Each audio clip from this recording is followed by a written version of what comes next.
Dans la nuit du vendredi 8 au samedi 9 septembre 2023, un séisme dévastateur de magnitude 7 a frappé le Maroc.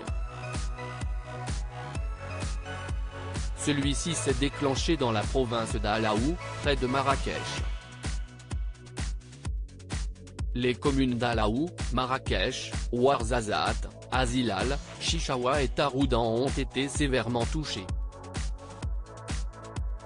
Le bilan tragique annoncé ce dimanche 10 septembre par Le Monde fait état de plus de 2000 morts, parmi lesquels figurent 4 ressortissants français décédés et 15 autres blessés. Le témoignage poignant de Mélanie ORL, une candidate de télé-réalité, a mis en lumière la terreur vécue par ceux qui étaient près de zones à risque, comme elle au 5e étage d'un immeuble. Apparemment, ce jour-là, elle s'est vue mourir. Je me vois au 5e étage, avec l'immeuble qui s'effondre et moi dedans. Je n'aille penser qu'à une chose, ma mère et moi qui crèvent là-dedans en fait. Ayem Nour, l'ex-compagne de Vincent Miclet, qui se trouvait également au Maroc avec son fils, a partagé une expérience similaire, ayant elle aussi vécu l'horreur de ce séisme. Ayem Nour et François Gapillan @BFM TV. Je viens de voir la mort. Ce séisme au Maroc a profondément marqué Ayem Nour. La situation était d'autant plus stressante considérant le fait qu'elle était coincée dans le pays avec son fils. Dans sa story Instagram, elle a déclaré « Je viens de voir la mort.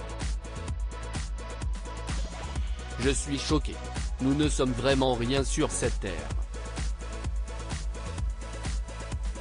Cette tragédie a été une leçon de vie pour Ayem Nour, changeant à jamais sa perspective sur la vie. Elle l'aurait même amené à réfléchir à la fragilité de la vie. Une expérience terrifiante pour le fils d'Ayem Nour. Le samedi 9 septembre, la mère de famille a accepté de discuter du séisme au Maroc sur BFM TV. Après y avoir exposé les faits, elle a raconté la réaction de son fils, Evin, face au séisme. Elle a expliqué qu'entre le moment où elle a voulu le récupérer et le moment où elle l'a pris dans ses bras, le séisme s'était arrêté. Son fils, qui avait manqué sa rentrée scolaire, n'a ressenti que la fin du tremblement de terre. Et d'ajouter, il s'est réveillé en pleurant, étant donné que je l'ai réveillé pas très délicatement, dans la peur et la précipitation, en me disant « Maman, qu'est-ce qu'il se passe ?» Ayem Nour a admis qu'elle n'a pas su trouver les mots appropriés pour le rassurer. À la place, elle l'a simplement serré très fort dans ses bras et est immédiatement sortie de la maison. Elle a ensuite donné plus de détails sur cette nuit terrifiante, une expérience qu'elle n'oubliera pas de sitôt.